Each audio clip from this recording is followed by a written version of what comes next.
Hello everyone, and welcome back to Fire Emblem, the Sacred Stones. My name is Tom, otherwise known as Titanium Legman, and today we are going to continue our journey across Magvel. We're going to continue doing so by going into something completely different from what the first part of the series has been in Chapter 5X, Unbroken Heart. Let's go.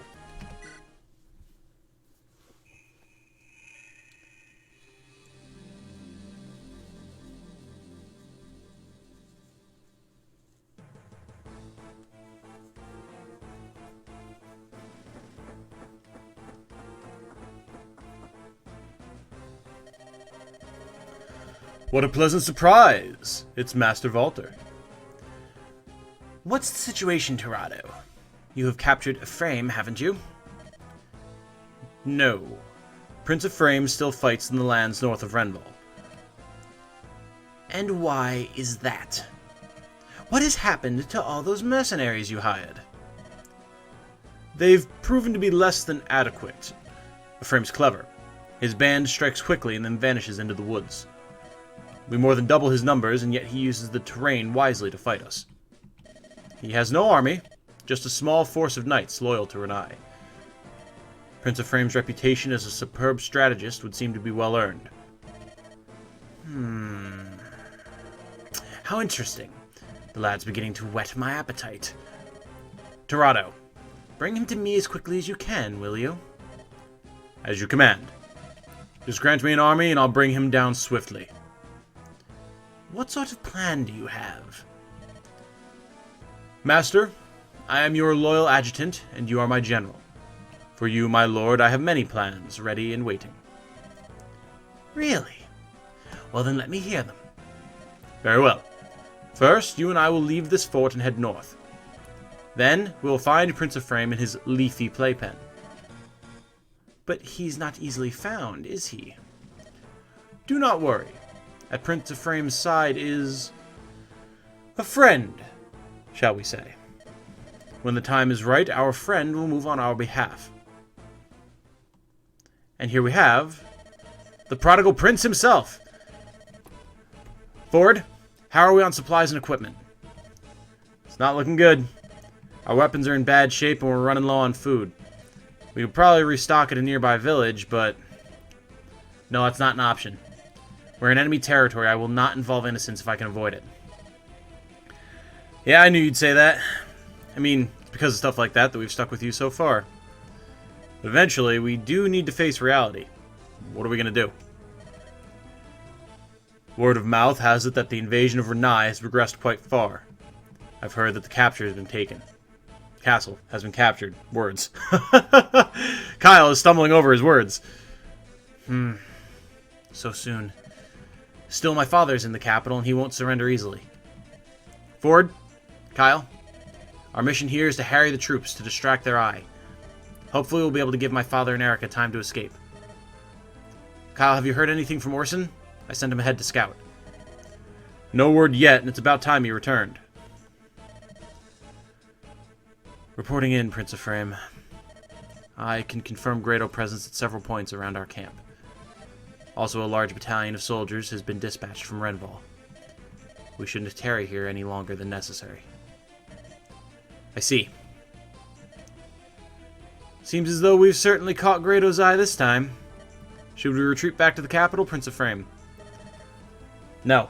We press onward. We're going to capture Renval. What?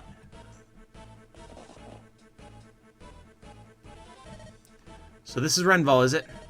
Alright, let's go. Are you sure you're quite sane, Prince Ephraim? We have an entire army after us, and you want to charge their stronghold? Ford! Watch your tongue. This is our prince you're addressing. Kyle, please, it's alright. We've heard nothing from home. So what harm could a little reckless besieging cause? Prince Ephraim. Don't worry. I haven't lost all sense of self-preservation. Renval holds an important place in Grado's national defense. If we can get the upper hand and take control of it, then Grado will waste many valuable soldiers trying to take it back. I hope our attack proves useful to my father and Eirika. I understand what you're saying, but can we do it with our current strength? Every soldier in this area is trying to find us. The enemy has us vastly outnumbered. Attacking the castle is a ridiculous idea. If the enemy thinks the same, then we may have our opening. Well, you have a point. I'm sure Renval won't expect us to attack with these numbers. Either way, we can't run forever, and we're running out of supplies. What have we got to lose? Shall we get ready to go? Yes. If we don't move quickly, we may never get another chance. Trust me. I don't pick fights I can't win. Yes, sir. An attack by Ephraim's troops? To arms! Prince Ephraim circled around and brought the fight to us. If we capture the prince here, we can line our pockets with gold. You understand? We'll be rich! Orson. Yes. Your wounds still haven't healed from that last battle, have they? Don't push yourself. If we're defeated, you must return to Frelia, understood? Understood. Let's go! Kyle, forward! So, as you can see, Chapter 5X is a little bit of a side story. We've gone through the initial chapters with Eirika, seen her trials and tribulations thus far, and now we get a little bit of a sideways look at what Ephraim's been up to. And Ephraim's been kind of being a crazy badass. As the opening dialogue to this mission said, he and his small strike force have basically been doing everything they can to harry and pick at the sides of Grado's army wherever they think they can. And this little wild excursion they're on is just another step in that process. So let's look at our new troops, shall we? We have Ephraim. He's a level 4 lord. He is the Prince of Renais. He's a man of great honor and bravery. And he has here, I'm going to butcher this one, Reagan Leaf. We're going to go with that, the Reagan Leaf. I'm sure there's a proper pronunciation for that, but I don't know it, and I've never known it. So, it is a preferred weapon, much like Eirika's Rapier. However, looking at it, you'll notice that it is pretty much superior to Eirika's Rapier in every way, except its hit is slightly less impressive, and it's heavier. But the thing is that Ephraim is an absolute monstrosity of a unit, so that doesn't matter. The Reagan Leaf is probably one of the best non-legendary weapons you can get in this game, and maintaining it and having it ready for use is of huge value. As you can see, just like the Rapier, it is strong against cavalry and knights, although it's actually worded properly, which is nice. And to go along with it, we have just a normal steel lance and an elixir, because, well, we're going to be taking a lot of hits in this fight, and we don't have a healer. Ephraim comes in with a D rank in lances and really solid stats. Like, he doesn't have any of the strength problems that his sister has. He's plenty fast. He's got decent constitution, so he can wield heavier weapons without too much of a penalty. Ephraim, without fail, becomes one of your best units every time you play this game. It's just a guarantee. So, next up we have Ford, who... There's a recurring theme, or a trope, I guess you could say, in Fire Emblem games, where there's a red cavalier and a green cavalier. And Ford is this game's red cavalier. Franz counts separately. He's his own thing. He doesn't count among the two of them. However, Ford is Franz's older brother. Now, a lot of people like Ford more than Kyle, who we'll get to in a minute. I've always had very bad luck with Ford. I've found him to be physically lacking and wind up not having the speed to make up for that. Maybe that'll play out differently this time. We'll see. As you can see, he's got very average, even stats across the board. He favors lances over swords, but right now he does have a steel sword and a javelin, which is a pretty poor setup, all things considered. Because of his speed, he's really not going to be doubling much, which is just never a good situation to find oneself in. But he has a steel sword, he has a javelin, so he has some ranged options, and he has a vulnerary. He comes in at level 6, and he's a skilled but reckless cavalier of Renais, and he is Franz's brother, as we mentioned. Next up, we have my preferred one of the duo, Kyle. Kyle is a steadfast and honorable cavalier in sworn service to Renais. You probably saw from that opening cutscene, Ford is more laid back and easygoing, whereas Kyle is much more of the consummate professional soldier. He comes in with an iron sword and a steel lance and a vulnerary, which is generally a much better setup than what Ford has going on. Kyle also prefers lances over swords, and he's the slower and stronger of the duo. He has higher strength and lower speed than Ford does. He also has a slightly lower constitution, which is interesting, but overall I've found Kyle to be the more effective. Finally, we have Orson, who, much like Seth, is a paladin.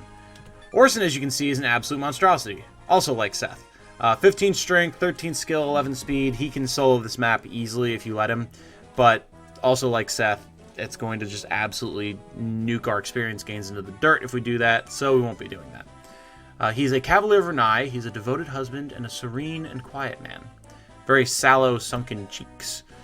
He comes in with a silver sword and a steel lance, the opposite of Seth's silver lance and steel sword, and a vulnerary. He has A ranks in both, and he's generally a boss. Now, what do we have going on this map? We have to seize the throne, we have some treasure chests to get, and a whole lot of enemies for our merry little band of 4 dudes to deal with. The most notable of those is the boss here, Zonta, the leader of a mercenary band working in the pay of Torado. And, much like other mercenaries, he's fast, he's accurate, he's strong, generally someone to be feared. Steel Blade is nasty, very high damage for a sword, but it's also extremely heavy. Like, we're talking, this is like Ultra Great Sword, Dark Souls style type weapon. And Zonta only has 9 con, which means functionally he only has 5 speed. So he's going to be way easier to deal with than we might expect. Without further ado, though, let's get into this. As you can see, Ephraim is a monster. And he has awesome animations. Nice dodge.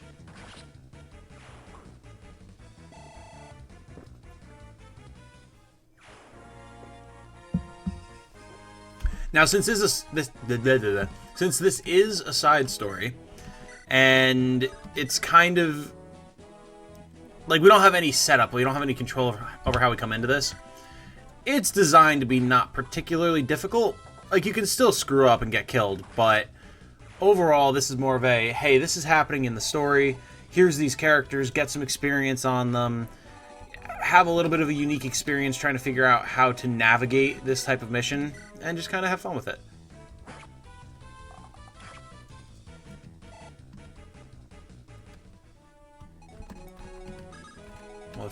Actually, we don't want to have Orson come up there. Stop it! Because we want that archer to go after forward, so we'll just drop Orson up here and continue.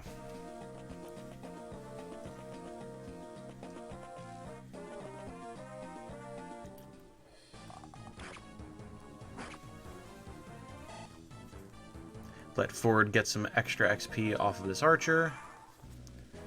Now, something we can do here, if we're feeling particularly spicy, is we can put Ford up here, attack the archer, then he'll get attacked by this shaman, and he'll counterattack, but he's going to take a lot of damage in the process, and I don't really want to risk that, so instead we're just going to hit him with a sword. Very good. I really wish that Ford had the little ponytail that he has in his sprite. That'd be really nice, just as a little touch, but they didn't do that, which is a shame. Now, we could here use the Regan Leaf and just nuke this guy. But, again, uses are everything on the Regan Leaf, and we can very easily kill this guy in 2 rounds of combat, so we're going to do that.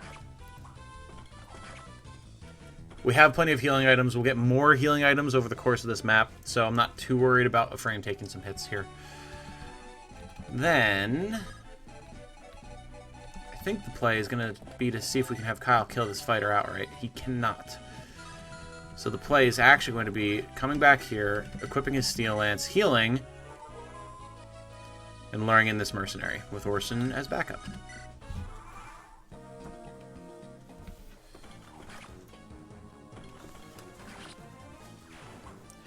Now, something that is also worth noting here that you wouldn't know if this was your first time playing the game, but it's not for me, so I'm going to do the more optimal thing. Orson is a guest character here. He's not a character that we're going to have access to going forward, but Kyle, Ford, and Ephraim are. So, with that in mind, by the end of this mission, we're going to yoink all of Orson's stuff. Because, I mean, hey, a free Steel Lance, Vulnerary, and most of all, Silver Sword, that's value. And we want that. So, we're going to do just that. Take his stuff, and send him on his way back to Frelia. Now, what we can do here is we can have a frame come up, finish off the mercenary, and then we can have Ford and Kyle team up to take out the fighter. First big level for a frame, speed and luck. I will always take a level with speed in it. Even if it's the only stat that you get, speed being the only stat you get on any level is value, so. This fighter actually has pretty decent speed and accuracy. Like, having 48 chance to hit as a generic fighter against anyone wielding a sword is nothing to sneeze at. Plus, not getting doubled by either of them. Also, pretty commendable. Good job, buddy. You're dead, but I mean, hey, I respect you. Got fighters coming around. It's interesting because this map in particular, the enemies run the gamut of, like, all potential types, which is pretty cool. It really forces you to kind of consider what your options are with this very limited army pool. And it's something that I honestly wouldn't mind seeing more of out of Fire Emblem going forward. Like, this more like, hey, you have these units and these units exclusively, do what you can with it. That's kind of what they do with Cindered Shadows, actually, the DLC for 3 Houses, which, I mean, if you're paying attention, you'll see is also going on the channel right now. And it's interesting, it's nice, because it really kind of does make you think, okay, well, these are my options, and how do I use them, instead of just speccing out your army over the course of multiple missions to be ridiculously busted, which is, in and of itself, kind of the appeal of Fire Emblem, but it's interesting to get a slightly more tactical process of decision-making going on. Which is basically just a long-winded way of saying, it's cool, I like it. Oh, the whiff! Well.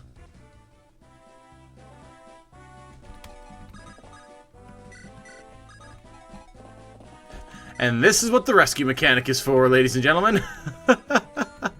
Whoops. I really wasn't expecting Ford to whiff that there. That is totally my mistake. We'll just have a frame. Ooh, we won't have a frame come up here because that's actually a fighter. We'll have a frame go there, and then we'll deal with the fighter on the next turn with Kyle. Yes, yes, that is the plan. Good.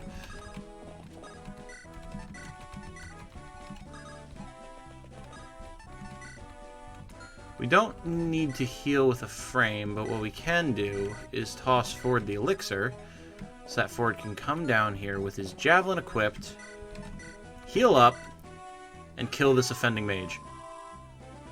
Very good. Orson, as always, is here for backup. Let's continue.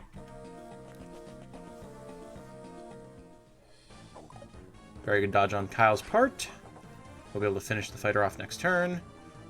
Get a level for Kyle, which will be good. Something we do need to start considering as well, it won't become relevant for a bit yet, but really is what classes we want to class change into once we have the opportunity. Sacred Stones is notable because it's, to my knowledge, I think the first game that had branching promotion paths for all characters. Ooh.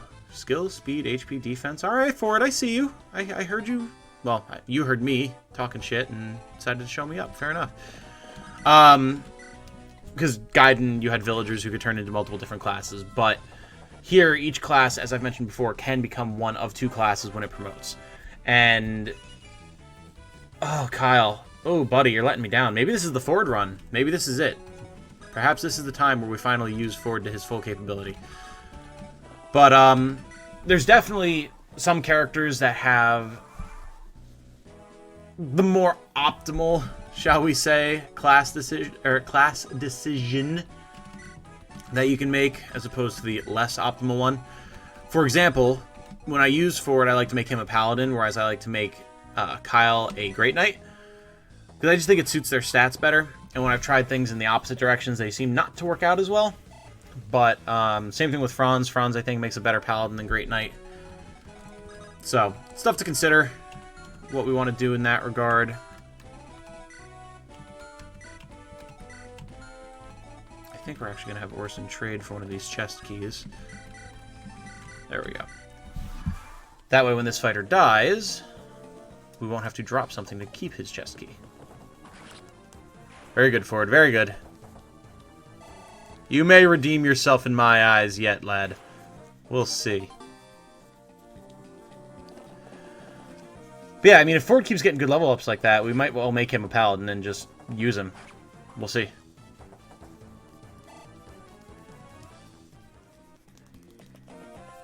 Archer coming in. That's not too much of a concern, I think. Kyle will be able to kill the Cavalier. A lot of K and C noises. And I think Ephraim is going to be able to double the Archer. Yeah, only with the Regan Leaf, but that's okay. We want him gone. Oh, baby. Yep, there we go. Okay, one use. One use of the Regan Leaf. It's fine. It's fine. This is why Ephraim is awesome, ladies and gentlemen. Alright, we're making good work thus far. Good progress. We had a couple little potential hazards there, but we worked it out. Now Orson and Kyle can grab the chests. Another elixir. Very good. The ability for Cavaliers to move an extra, well, the rest of their movement after taking a non-offensive action coming into play here. Yes, I think that will probably be the play that we make when it comes to the classes of the units. That's the fairly standard one that I go with, and just over repeated playthroughs of the game, I think it's the more optimal choice. But, if you all have some different input, once we start to see what some of those classes are like, I think we can take some of your opinions into consideration. We'll have to see. This knight will do some damage to Ephraim. He'll get the counters in quite effectively. Very good, and very good. The little just pokes from Ephraim's lance are so satisfying. Kyle should double this soldier, as we've seen in the past. Oh, wow! And he didn't even get the double. Good lord, Kyle, you're struggling, bud. I'm not a fan. You need to pick up the pace. Alright, well... This is actually kind of awkward. I think we're going to have to use the Regan Leaf here just to be safe. Oh, 1 point short. That's right, Ephraim. Your time will come. Get the sure hit and the double here.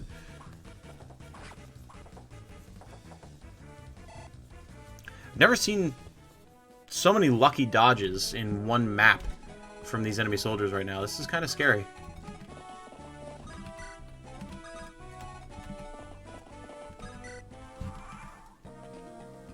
Soldier going after Ephraim. Very fair, very fair. Bad idea, but fair.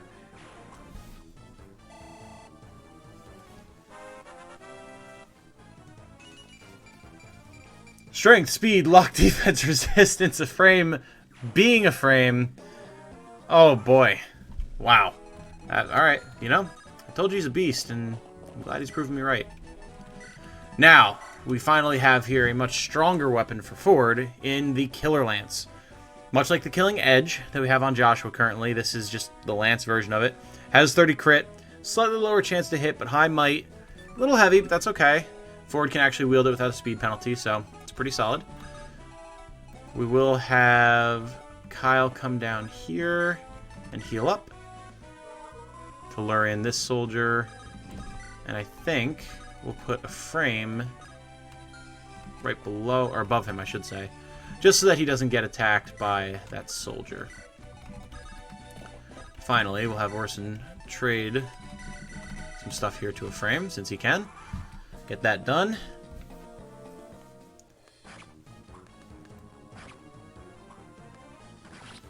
Very good. Of the frames on, well, Ephraim's cloak movement. Very nice. And an increase in his lance level. Very good.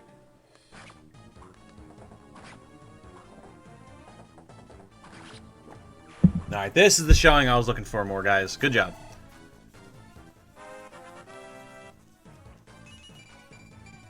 Okay, HP, strength, and defense.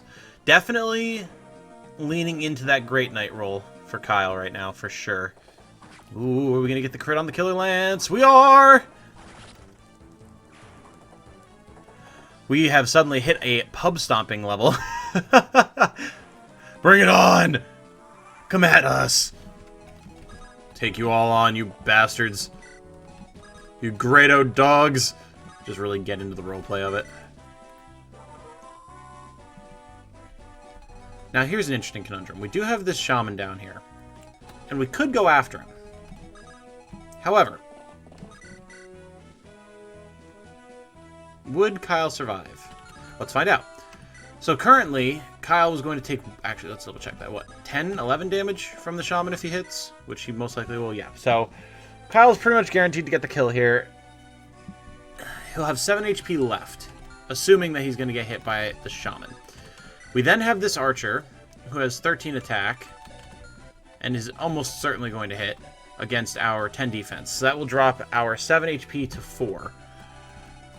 Then we're going to have this fighter who has 16 attack. That would be 6 damage, reduced to 4 or 5. I can't remember if the weapon triangle reduces damage by 1 or by 2 if you have the advantage. Either way, it would be enough to kill Kyle. Now, he would be favored to dodge, but it wouldn't be a large margin. So I think what we're going to do instead is we'll have Orson come in here and bait the shaman. Alright, he doesn't have... Okay. Then we will come up to a frame, get the vulnerary, heal up, so that he's topped off, and then we can have Kyle potentially deal with that shaman on the next turn. I think that's the optimal play here. Guys really want to bring a frame down, it seems. Smart decision. Cut off the head.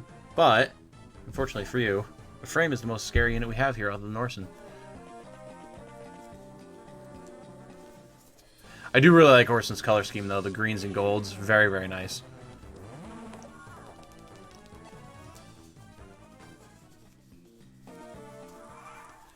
Okay. Now, we can successfully have Kyle kill this guy. We will get attacked by the monk. However, one attack from the monk is not particularly scary to me. It only has 7 attack against our 1 res. I mean, it'll do 6 damage, but he can't double us. So, I think at the end of the day, this is still the good play to make. We could even go for the rescue strat with Orson, honestly. Just to pull Kyle back in line with the rest of the team, which isn't a bad idea either. Nice.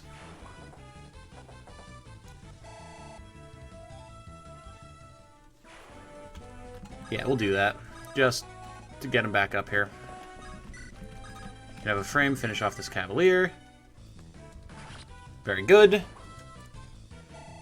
You can definitely see the sprites that they've been using since Fire Emblem 6, like a lot of the base class sprites, like the Cavaliers and stuff, versus like a frame who has completely updated and customly done sprites and animations for this game specifically. There was no Lord that used lances or had these animations in any of the other games.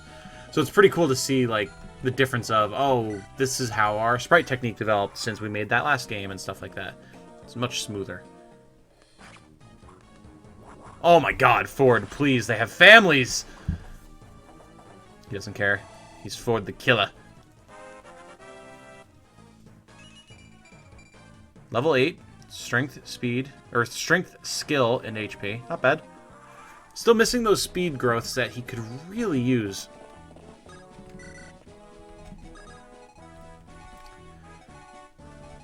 Now, see, this part is interesting. We can more likely than not kill this shaman. But we then have to worry about the archer as well.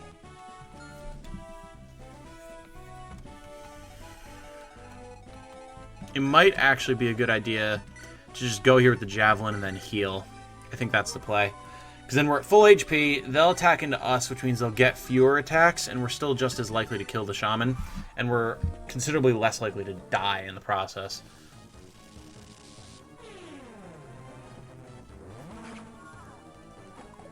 And that's why.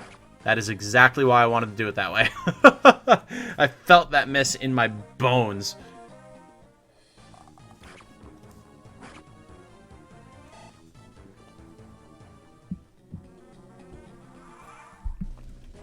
Really, it would be great if we just had another javelin, but what can you do?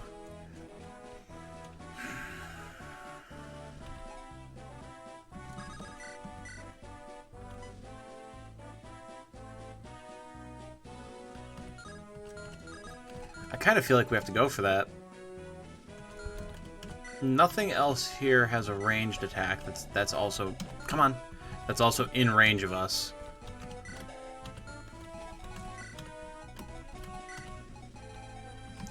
Yeah, I think attacking the shaman is the play. Good. Now we'll continue picking at that archer. And I think... Let's see... The soldier has slightly greater move range, so we're going to move Kyle down. Equip a lance, heal. The archer will go after Kyle, but I mean, that's fine.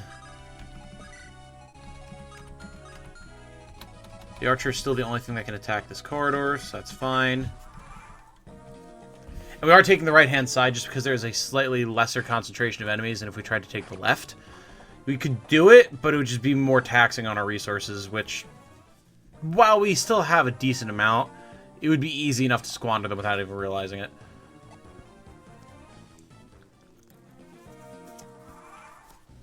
Okay. Iron sword for the kill. Very good. Definitely pushing another level for Kyle here. Possibly levels across the board with the number of enemies that we have left, which is nice. Equip the steel sword. Use the elixir. I'm honestly not too worried about using up items like that, though. We still have more, and we need enough space to, like, carry the few other things that are going to drop, so it's not the end of the world.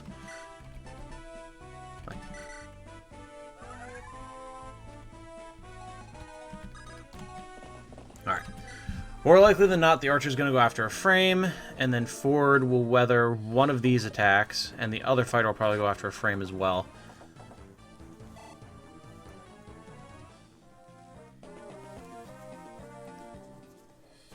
Iron Axe, so Ephraim's probably not going to get the double, but who cares when he just crits? Yep, okay, there it is. Ultimate Lord for Ultimate Days. Ephraim and Hector. If any of you have played Fire Emblem 7 or Heroes and know Hector, absolute battle buddies, like guaranteed, no question about it. They have just so much in common, including being just some of the most powerful units in their games.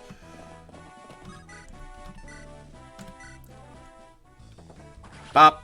Very good. We're cleaning up. We're cleaning up.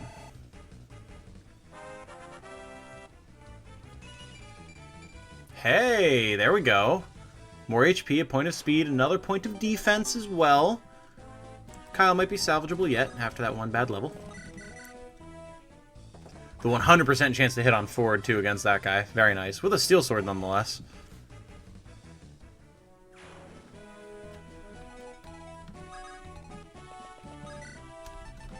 Bring it on! I want Ephraim to get all the experience he can.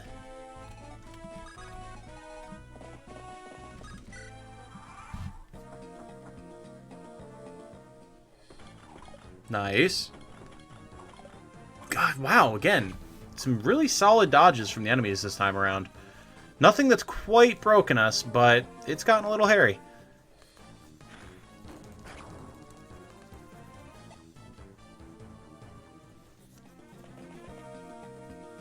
Orson drawing fire, as he's meant to do. I mean, look at that shield. Look at that armor. This man is ready for battle. Now, is Kyle fast enough to double this archer? Negative. You can hurt it, though.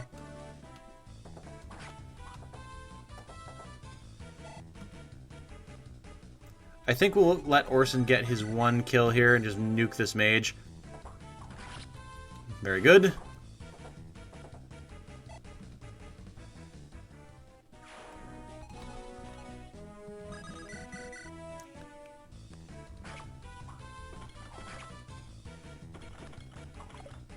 This knight, man! Holy God! I mean, Ephraim's still not gonna die, but jeez. What is happening right now? And this isn't deadly, it's just annoying. Alright, die, you son of a bitch. Thank you. Good lord. They really made me work for that.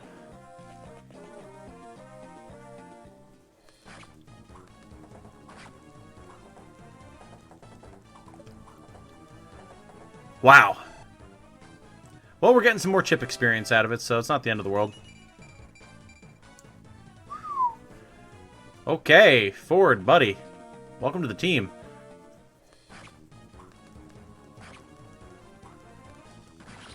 Very good. I was expecting that soldier to dodge, and I was going to get really mad just on principle. Nice, nice, nice, nice. 14 speed on a frame right now. Like, wow.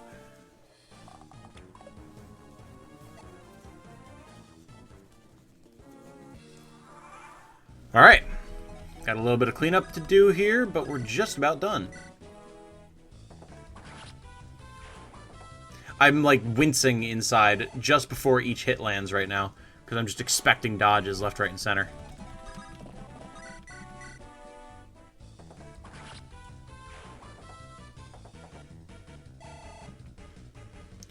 So this will learn the monk, which is really the last major obstacle we have. I'm going to throw the Regan Leaf on, use this elixir, and then Ephraim is basically going to duel the boss to death. And it should go pretty smoothly, all things considered.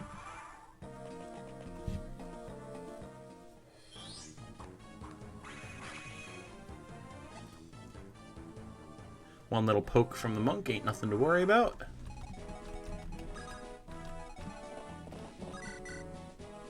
Damn, really? I didn't expect Kyle to be able to double it, but hey, here we go. I do love the lightning animation, though. The lightning animation is one of the first things I experienced about Fire Emblem, actually. Because the demo version of the game that I was playing at Target, when I first discovered the Sacred Stones, was on Seraphu. And I used Ardor as, I think, like, my first unit. And so I saw the lightning animation, and it was super cool. So, in a way, I guess you could say that I have the lightning animation to thank for getting me into Fire Emblem. So what do we have here? Let's analyze this. There's the possibility that Ephraim will one-shot him because we could crit. It's a fairly low chance. If we don't crit, we won't kill him this round. He has the possibility of dying, but more likely than not, we'll walk away with 22 damage on him. Now, there is the possibility that he could hit us. It's a low chance, but if he did, we'd be down to 13. Then next turn, if he hit us again, which again, extremely unlikely, we would still be at 1. So realistically, looking at this from a pure how quickly can we end this standpoint, it's to our advantage to do this here. So I think we're going to do it. We won't die. Even if he hits us twice this turn and on his turn, we'll still be alive. So let's go. You truly think you can take us with those numbers? Imbecile! You'll learn the error of your ways. Will we, though? Are you sure about that? Alright, now the boss will heal up a little bit from the throne. Oh, wait. That almost ended, but... there we go. Now we're good. He won't heal up enough to survive, not by a long shot. He's gonna attack, and most likely die right here. Poetry in motion! Absolute poetry, like a proper duel. Juke, juke, go for the big finisher. I love it. Lord Torado, it can't be. Were we merely pawns? Done. Goodbye, sir. I said good day, sir.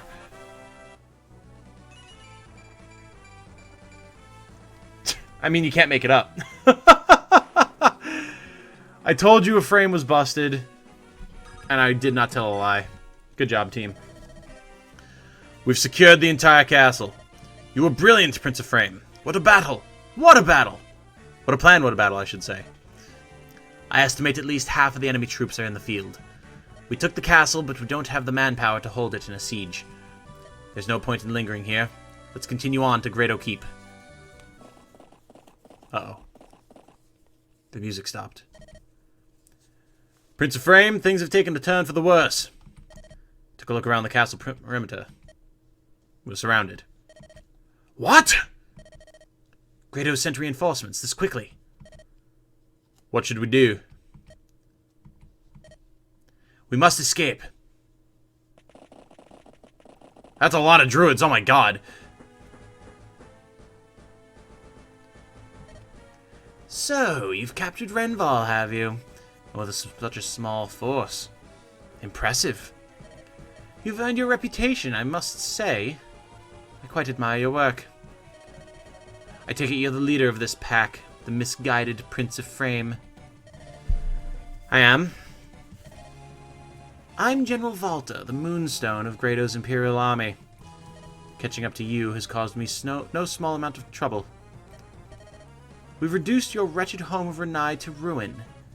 And yet, you and your little band of bravos continue to be a thorn in our side. But that all ends here. We'll see. You claim you've taken the capital of Renais. Tell me, how did you know I would attack Renval? Ah, patience. You'll have your answer soon enough. Now, be good lads and drop your weapons, will you? Prince Ephraim, let us attack! Listen to me, Ephraim. You're a smart man. You know it's futile to fight me. You cannot win. You cannot escape. Accept the reality of your situation and surrender to me. Surrender. That's right. If you do, I'll let you live. I hold your life in the palm of my hand. Do not test my good humor. Now, come over here, bend your knee, and beg for your life. Show me how Renais dogs grovel. I think not. What? You said your name was Valta, didn't you? Well, I'm sorry, Valter, but I don't have time to waste playing games with you.